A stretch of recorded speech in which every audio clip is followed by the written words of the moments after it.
নমস্কার বন্ধুরা, সবাইকে আমার চ্যানেলে স্বাগত।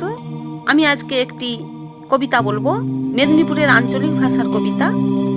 সিঁদুর পড়লেও দোষ আর না পড়লেও দোষ, সিঁদুর পড়লেও দোষ আর না পড়লেও দোষ। কি যে করি, কি দিনকাল এলো। মোর নতুন বিয়া হয়েছে, একদিন মোর শাউরির সইয়ের বকুল ফুলের সেজো খুড়ির মেজো মামির ননদ মোকে দেখতে এলো। মুই চওড়া করে মাথায় সিঁদুর লাগালি। সে কি কইল জানো?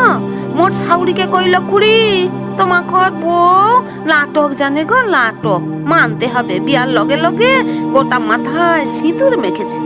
মুই তো সাঁচের বাতি পড়লে লালা শাঁখ বাজার আগে থেকেই টিভি গড়ায় বসিটি সিরিয়াল দেখতে।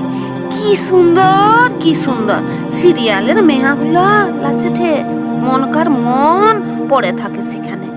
দেখিটি ছোট করে কপালে লাগাইঠে, আবার চুল উল্টাইঠে, কিন্তু তুমকার বউ গোটা মাথায় মাখেঠে।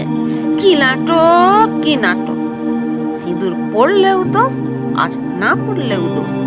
দুদিন বাদে দেখতে এলো আমাকে মোর ননদের শাউরির জায়ের বোনের ভাসুরজিয়ের সতেলা দিদি। সেদিন মুই সিরিয়ালের মতো করে ছোট করে মাথায় মাখলি, চুল চাপা দিলি। সে কি বললে জানো?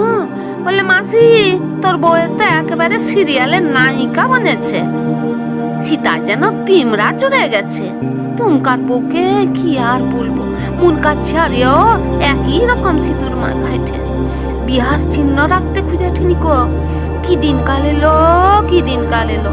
মুই তাই কইঠি, সিঁদুর পড়লেও দোষ আর না পড়লেও দোষ। নমস্কার বন্ধুরা, আজ এখানে